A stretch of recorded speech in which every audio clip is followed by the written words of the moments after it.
Well, while I was sort of pondering some of the stuff for this episode, I made a decent number of comparisons to another English ending theme, The Power of One. And one similarity is that this theme is used in the movie. It's a couple places. It's in the score in one or two places. Mm.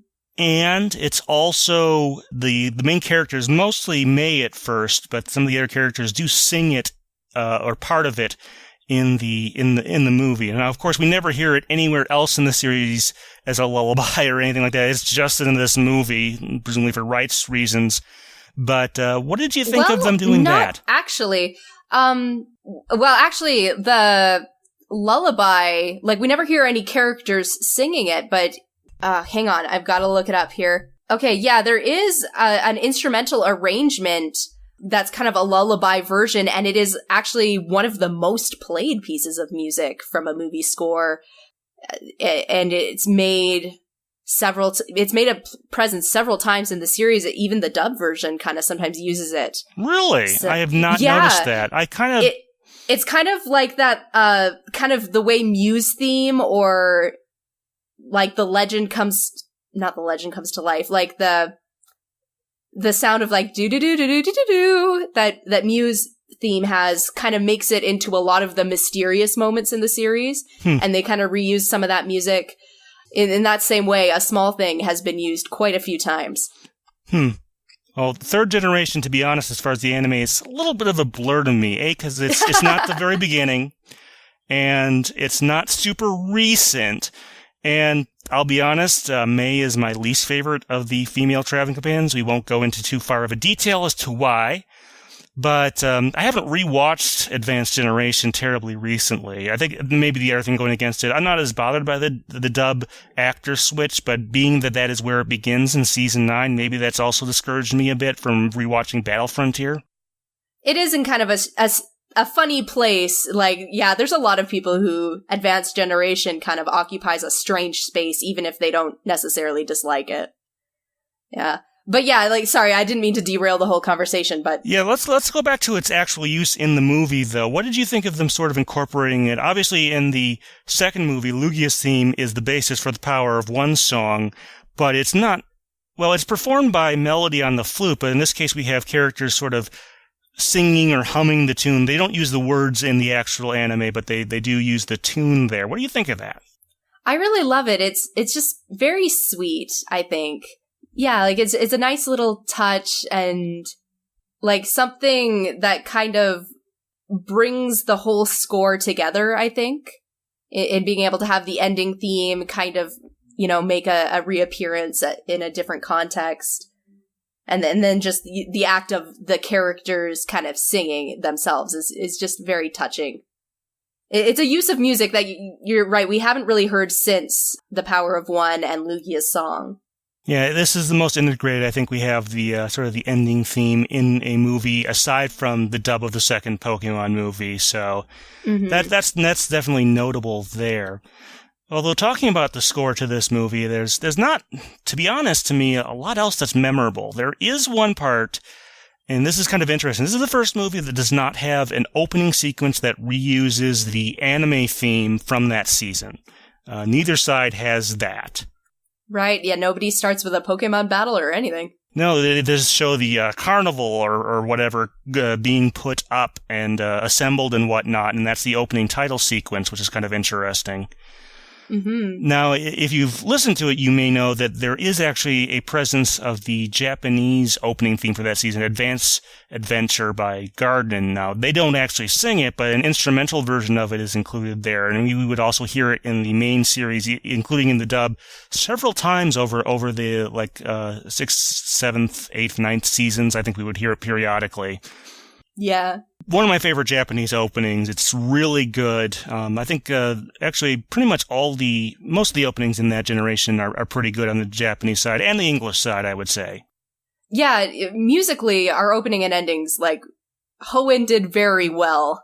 But yeah, Advanced Adventure is, like, that's just such an awesome song. Like, its placement in the movie when they're kind of, like, having their road trip adventures, like, it just stirs those feelings in you. I kind of love it.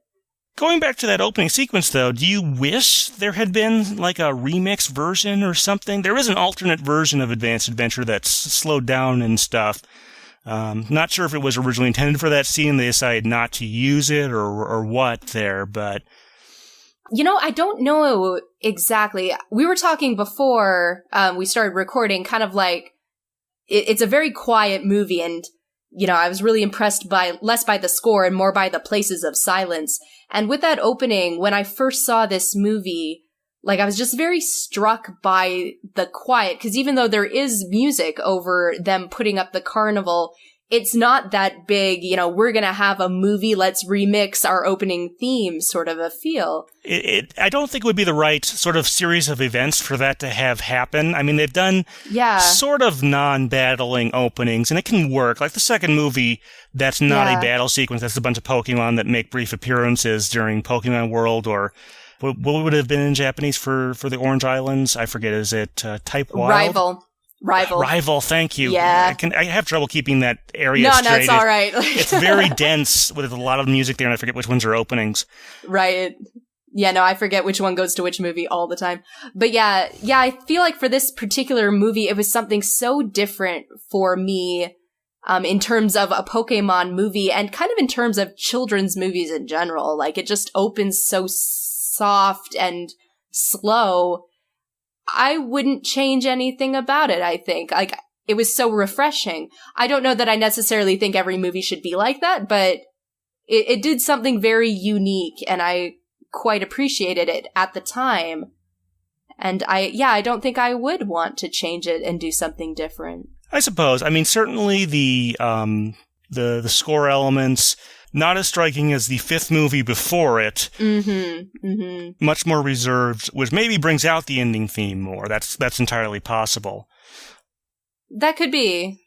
I suppose that's enough maybe about that. Now, normally in this part here, we sort of decide which of these we like better, which is, in this case, kind of an odd thing. First of all, like I said, same backing tune and different vocalists. We're not sure exactly about the English side, whether it's all sung by Cindy or if they use some of the Asuka vocals there as well. But in any case, do you think it sounds like this was a good idea that they decided to carry this over? Is there a particular reason you think this ending theme worked?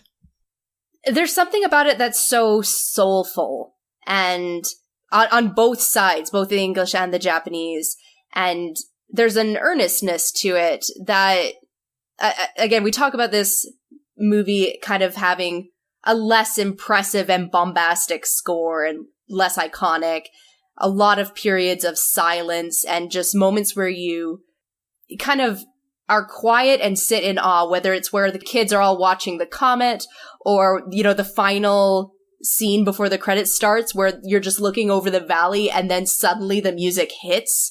Like, there's just a lot of moments where you're just kind of in awe of nature and life and the things that really matter, which is kind of an undercurring theme that I felt with, like, the butler and Diane of, like, him having this great wish and her being more in tune with what really matters in life and, what really will make you happy. So I kind of feel like both these songs are so soft and personal, and the fact that nothing else musically in the movie outshines that, I think is part of what makes it work. Is like you're just feeling very reflective, and you're feeling very open to looking at your world differently, and to having a nice ballad under your credits of a movie that usually gives us something upbeat and peppy. And maybe that's a way in which English and Japanese music are more similar, and maybe that's why this one worked. Because other than maybe the fourth movie, if they could have gotten the rights, I think they could have done something decent, but the meter is a bit of an issue there, although I'm sure they had to make some alterations for the English one here. Fifth movie, probably not a good idea, just because of the tonal qualities of that song are interesting. We talked about that, obviously, when we did that movie. Third movie might have worked. Second movie, probably not a good idea. First movie might have worked. And I did want to say, I'm not sure we can really definitively say one of these is better than the other, because it's kind of hard to say, just with them being in a way similar, in a way kind of different. But I did want to say, within the pantheon of Pokemon movie ending themes, I would say that on the English side, this is second, probably only to The Power of One. It is maybe, in my mind at least, sort of up in there with We're a Miracle from the first movie, is a sort of who's tussling for the second spot there. On the Japanese side, I would say this is probably second only to Together with the Wind from the Japanese version of the first movie. I think that's sort of what it's standing behind there, at least in terms of what I've liked about the Japanese ending themes. There are some other ones that are pretty good, in my opinion, even as someone who can't speak Japanese, but this one is probably right behind Together with the Wind on that end of it. What do you think? I would agree with both those statements. Like, they are solid, good songs, and like, I can't objectively, I think, say that one is better than the other, but like, personally, like, I am kind of obsessed with A Small Thing, Chisakemono. Like, when I took voice lessons, this was the song I took specifically so I could sing. And so, like, I know this song, like, backwards and forwards and inside out. Like, so I've spent so many years trying to learn to play it on the piano and the guitar and to be able to sing it. So it's just such a good song. And I think, yeah, it's right behind Together with the Wind. And Make-A-Wish in English is so beautiful and again, just very much at the top of the list. Yeah, I did, when I was thinking about this, more comparisons to The Power of One. I do think this song is maybe more fun to sing than The Power of One. Power of One is probably a better written and performed song. Maybe this one is a little bit easier. I'm not entirely sure. It definitely, like I said, is near the top of my list in both categories on both sides of the equation. So good job here. I think maybe we should just leave it there rather than trying to debate which of these is better. Let's just accept that both sides got something really good this time. And that's so special that we have a movie where, like, not only do we have a song that's, you know, right at the top, but both of them together, and it's a song that's a blend. Like, to me, that's just so amazing. I just like moments where all the sides come together and everything kind of ties, and, like, I don't know, there's something special. Yeah, they shouldn't try to force that or try to write each one in Japan as if it could be used on there. I think that might be too limiting. It's good for them to branch out every now and then. Right. Like, to be honest, you know, I think even on the Japanese side, I do wonder if they felt this song had kind of those of them that were familiar with what the English side was doing did give a bit of a Power of One vibe. I don't know. But in any case, you know, so we've sort of wrapped up our discussion there. The main song and the score and whatnot from the main movie. This is one of the last movies, for a while at least, on the English side to have a short. I think starting with movie 7, we just don't get one on the English side up until somewhere in like 5th generation. And even then, those are still very separate from the main movies, even though they are produced sort of in line there. But the short for this one is called Gotta Dance, and it is definitely musically themed. And much like the main movie, it does use more or less the same song on both sides. I believe on the Japanese side, the song is called Poko Doka. And then the English side, I believe it is called Gotta Dance. Gotta Dance. I think people just kind of substitute the name of the short itself. It's been featured in the anime here and there. So what do you know about, like, that? Since this was, again, produced in Japan first, what do you know about the production of this song? Not much, really. It's another collaboration between Hirokazu Tanaka, and Akihito Toda. So, like, the people that brought us so many of the songs before, the shorts, and a lot of our opening or ending themes. So they seem to have a real niche for, like, the real fun, catchy songs that'll get all the kids excited. Oh, sorry, I was just looking at a credit for choreography here. Sorry, we can edit that out. I got distracted. Choreography? Yeah, for all the Pokemon dancing. There is a lot of that in this short. pretty entertaining, to be honest. And I think it works out well that Meowth is kind of the narrator for this, sort of explaining in past tense this utter disaster that occurs throughout the course of the short there. It's, for those of you who have never seen it, there's this device in the movie, in the short, that is sort of this magic music maker that sort of causes Pokemon to sort of move in tune with the music. And then this song, which, by the way, on the English side, it was, which we're, like I said, calling Gotta Dance. I don't think the thing is ever really named in the opening or closing credits, but it was definitely, the lyrics were definitely done by Carter Cathcart. Hopefully I'm pronouncing that close to right. AKA, Jimmy Zappi is like his, which one is the real name, which one is the stage name. He has a bunch of other stage names, I think, too. He's a musician. And currently, he works in the TPCI dub, and he does the voice of James, Meowth, and a couple other characters in that version of the dub. So he's still around today, still doing work in Pokemon. So I suppose that's good to hear. But it's obviously kind of a silly, sort of nonsensical type song. I mean, the lyrics are intelligible and all that, but it's not, I would say, super deep. It's basically, at least in English, a song about dancing. Stuff like that. What about the Japanese lyrics? First of all, where does that name come from anyway? Polka Dolka? Can you sort of explain that? Well, the song is kind of a bit of a polka. It's all written in katakana, which, if you're not familiar with Japanese, it's a script that's different from the regular symbols of kanji. It's all phonetic. Because it's written in that way and not in kanji with the symbols, it's hard to tell what the if there's like any punnage going on, any sort of wordplay. So my guess is just, unless like doru refers to a Japanese word. Oh, it just made sense. Okay, sorry. Maybe it refers to something involving dance. You know, some sort of performance. If it's not that, I have no idea, because like I said, it's written in katakana. There's no way to glean extra context. Unless you're a Japanese speaker, and maybe the pun is obvious. Well, gee, polka. I'm just thinking there, maybe we talked about earlier, maybe they were kind of influenced by the second movie dub. I think we're headed further down towards that line, aren't we? I hope so. Yeah, sorry, Japan. America beat you to it. But, No, in my head, they totally listened to Weird Al and were like, yes, we will also do the thing. But